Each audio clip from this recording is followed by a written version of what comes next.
কথা বলছি চরকিশোরগঞ্জ গ্রাম নিয়ে। এমন যদি হতো আমি পাখির মতো, আলু খেতে নেমে তাদের সাথে সময় দিলাম কিছু। আপনাদের বাসা কোথায়? ইসলামপুর। এই আলু মুন্সিগঞ্জ তথা সারা বাংলাদেশে কি করো খেতে? তুমি কি করো?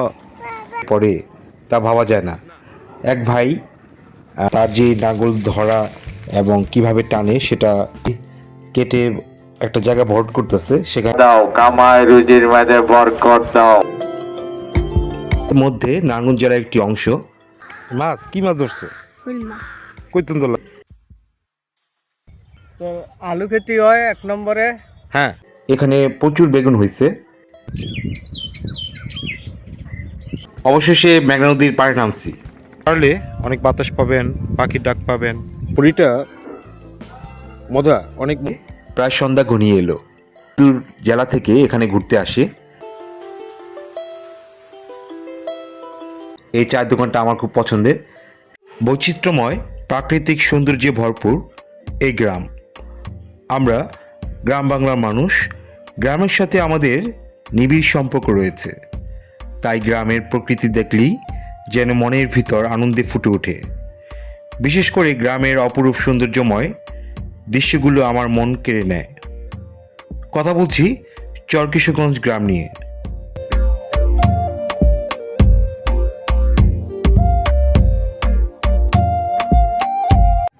মুন্সিগঞ্জ সদর থেকে চরকিশোরগঞ্জ যাওয়ার পথে যে প্রথম ব্রিজটা আছে, এই ব্রিজের উপরে আমি এখন দাঁড়িয়ে আছি। এই অঞ্চলের মানুষের যাতায়াত পথ এই ব্রিজ দিয়ে হয়। এই ব্রিজ দিয়ে চরকিশোরগঞ্জ এবং গজের ঘাট যাওয়া হয়।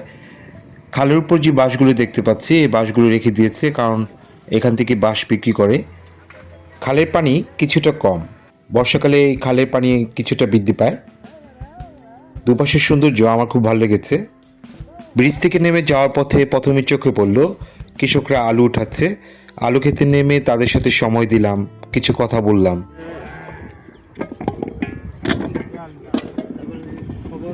কথাটা বলবো, কথাটা অ্যাডজাস্ট করবো। চলো এই বলতে পারছো।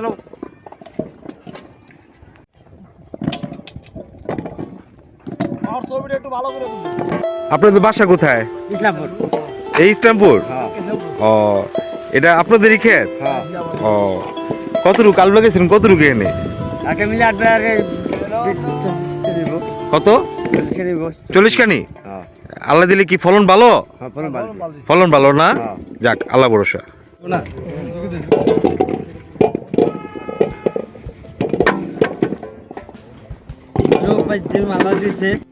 মাশাল্লাহ, আলুগুলো খুব সুন্দর, ফলন ভালো হয়েছে। এই আলু মুন্সিগঞ্জ তথা সারা বাংলাদেশের সব জেলাতে চলে যায়। এই আলু দিয়ে বাংলাদেশের মানুষ বেঁচে আছে। তুমি কি করো খেতে? তুমি কি করো? এটা একটা আনন্দ। আলু তোলা শেষ, কিন্তু বাচ্চারা ছোট কোদাল দিয়ে আলু তোলার চেষ্টা করতেছে। গ্রামের চলার পথে কত রঙের মানুষ চোখে যে পড়ে তা ভাবা যায় না। এক ভাই পাগড়ি বাঁধছে গামছা দিয়ে, সেটা আমার কাছে খুব রেয়ার। সেই জন্য থামলাম, দেখতেছি কিভাবে পাগড়িটা বাঁধে।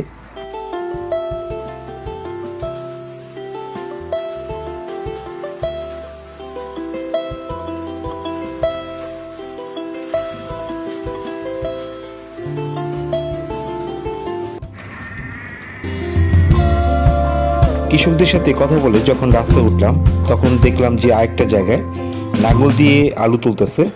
এই নাঙ্গল দিয়ে আলু তোলা এটা আমার কাছে খুব রেয়ার, কারণ 20-25 বছর আগে হয়তো দেখছি। তবে কি আর করা, স্যান্ডেল খুলে খেতে নেমে গেলাম।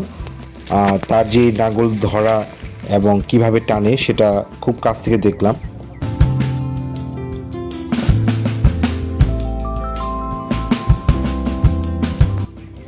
আমি এখন দাঁড়িয়ে আছি আমাদের তোতা ভাইয়ের সাথে।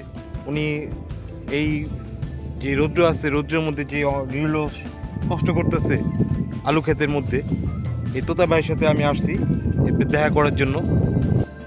একটু সামনে আগেতেই দেখি যে মাটি কেটে একটা জায়গা ভরাট করতেছে, সেখানে নামলাম।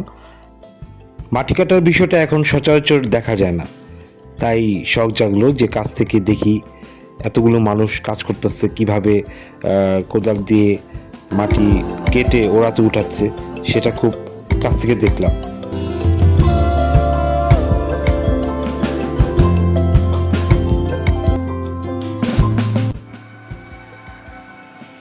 আবার চট করে গাড়িতে উঠে পড়লাম, সামনে এগোচ্ছি। চরকিশোরগঞ্জ গ্রামে আরও কি আছে আমরা দেখব, ঘুরবো, এনজয় করব।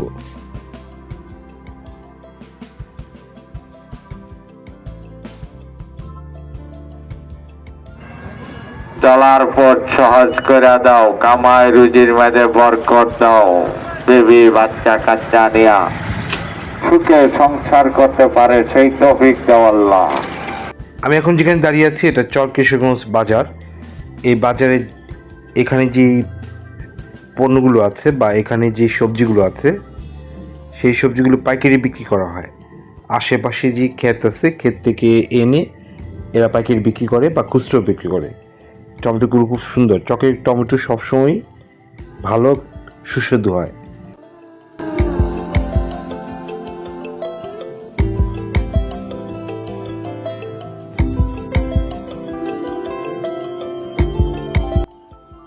আমি যে বাজারটা দেখতেছি এটা চরকিশোরগঞ্জ বাজার, মুন্সিগঞ্জের মধ্যে নারায়ণগঞ্জ জেলার একটি অংশ।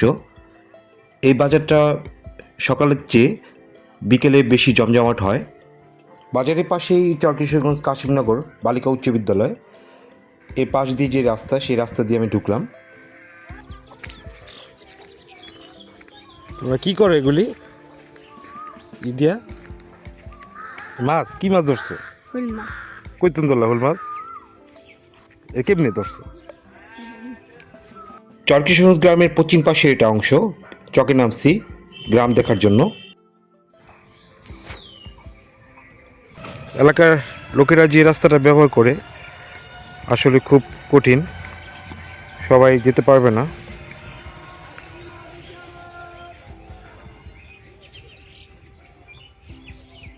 পরিবেশটা অনেক সুন্দর, কষ্ট বটে, চলাচলের যে ব্যবস্থা অনেক কষ্ট। সামনে একটা সাঁকো পেলাম, সাঁকো পার হচ্ছি। ওই পারে গিয়ে দেখবো যে এই চকে কি কি ফসল ফলে। আপনার নাম কি? আমার নাম আবুল হোসেন। আবুল হোসেন। এই দাদা, এটা তো আপনাদের এলাকা? হ্যাঁ, আমাদের এলাকা আপনাদের এলাকার নামটা কি? কিশোরগঞ্জের সুইচ। কিশোরগঞ্জের চর, মানে চরকিশোরগঞ্জ যেটা কয়। হ্যাঁ আচ্ছা, এটা এখানে যে এত বড় চক দেখতেছি তাই না? হ্যাঁ। এই চকের মধ্যে কি কি ফসল ফলে? কৃষি তো আলু খেতি হয় এক নম্বরে, হ্যাঁ, হস খেতি, ধনিয়া পাতা, এরপরে ভেন্ডি খেতি, কুমড়া খেতি, লাউ খেতি, সব ফসলই হয়। সব ফসলই হয়। এখন সিজন কি আলু গেছে গা? আলু গেছে গা, এখন ধনিয়া পাতা আছে, এরপরে বাঙ্গি আছে, এরপরে লাউ আছে, ঝিঙ্গা আছে। ও, আলুর পরে হলো লাউ, ঝিঙ্গা, ধনিয়া পাতা, হ্যাঁ, আর হলো ভেন্ডি, মানে ঢেঁড়স কয় যেটা। হ্যাঁ, আচ্ছা আচ্ছা। এখন মানে বর্ষাকাল ছাড়া সবসময় সবসময় আপনার এই চকে এই চকে ফসল হয়। ফলে। আর বর্ষাকালেও হয়, বর্ষাকালে আমন ধান হয়। আমন ধান হয় বর্ষাকালে, মানে কোনোদিন এর এই চক আর খালি থাকে না, হ্যাঁ। ফসল আর এই- ফলেই। আর এই যে চক সব গরু বাছুরের লেগে গাছ নেশা জমি না। গ্রামের পশ্চিম অংশ দেখার পরে আবার সাঁকো পার হয়ে রাস্তায় যাচ্ছি। রাস্তায় উঠে গ্রামের ভিতরে ঢুকবো। কি মাছ? কত করে কেজি কাশি মাছ?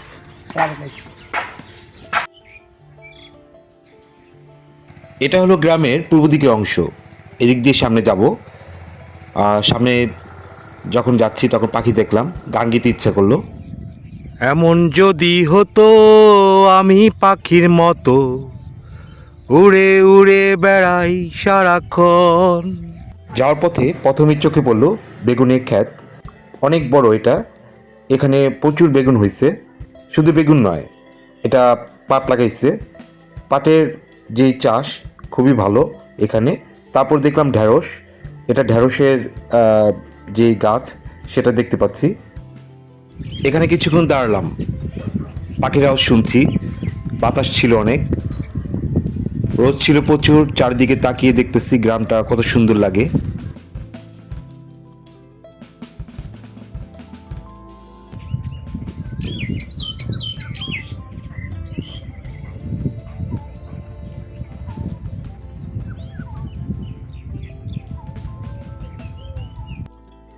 এখানে দাঁড়িয়ে অনেক রকমের পাখির আওয়াজ আমার কানে আসছে, ভাল লাগছে।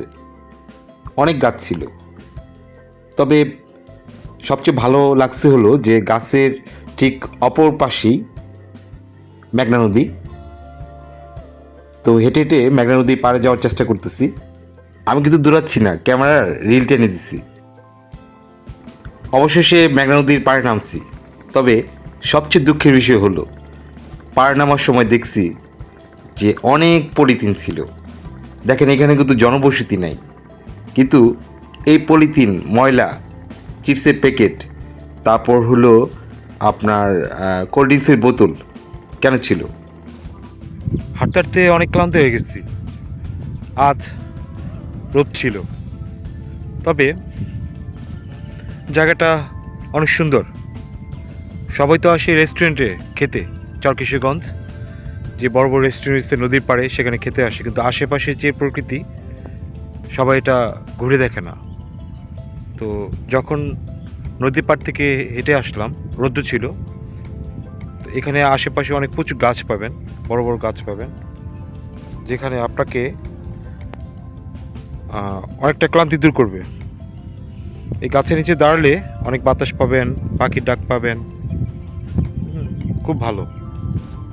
সব গাছগুলো একসাথে না, মানে একটা থেকে আরেকটা অনেক দূর, তবে এখানে অনেক ছায়া আছে যেখানে বসে আপনি আড্ডা দিতে পারবেন। সব কিছু দেখার পরে এখন তো ক্ষুধা লাগছে। কি খাবো? আশেপাশে কিছুই নাই, কিছু খাওয়ার জন্য খুঁজতেছি। কিছু সামনে যেতেই মুড়ি পেলাম। মুড়ির সাথে পানিপুরি ছিল, তাই ভাবছি যে মুড়ি খাবো, তারপর পানিপুরি খাবো। মুড়িটা মজা, অনেক মজা, তবে 10 টাকার মুড়ি আপনার অনেক বেশি। মুড়ি পরে খেলাম পানিপুরি। এই যে পানিপুরি দেখেন, এটা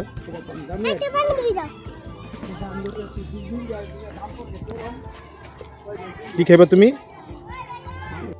যে মাঠটা দেখতেছে এটা চরকিশোরগঞ্জ গ্রামের উত্তর পাশের অংশ। খুব সুন্দর, সবুজে ঘেরা। গ্রাম দেখতে দেখতে প্রায় সন্ধ্যা ঘনিয়ে এলো।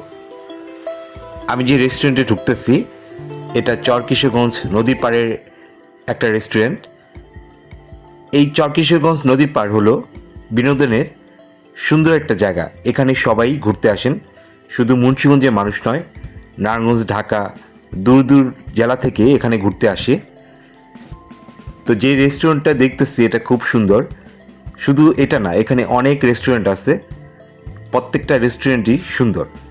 সবচেয়ে মজার বিষয় হলো চরকিশোরগঞ্জের সৌন্দর্য এক এক সময় এক এক রূপ ধারণ করে। দুপুরে এক সৌন্দর্য, বিকালে এক সৌন্দর্য, আবার সন্ধ্যাকালীন সময়ে আরেকটা সৌন্দর্য ধারণ করে।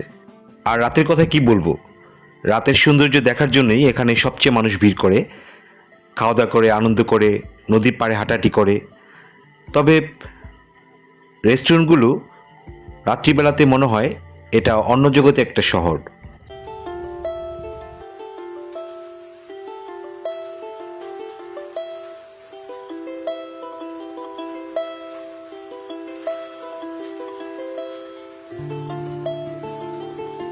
ঘোরাঘুরি শেষে একটু চা খাবো, তাই এখানে টি পয়েন্ট আছে। এই চায়ের দোকানটা আমার খুব পছন্দের। শুধু আমার না, চরকিশোরগঞ্জ এই নদীর পাড়ে যারা ঘুরতে আসে তারা প্রত্যেকেই এই টি পয়েন্টে বসে চা খায়। চায়ের দোকানটা অনেক সুন্দর, গুছানো। এখানে মাটির কাপ দিয়ে সবাই চা খায়। মাটির কাপ ছাড়াও অন্য কাপ আছে, যার যেটা পছন্দ। তবে আমার পছন্দ মাটির যে কাপ আছে, কাপ দিয়ে দুধ চা খাবো।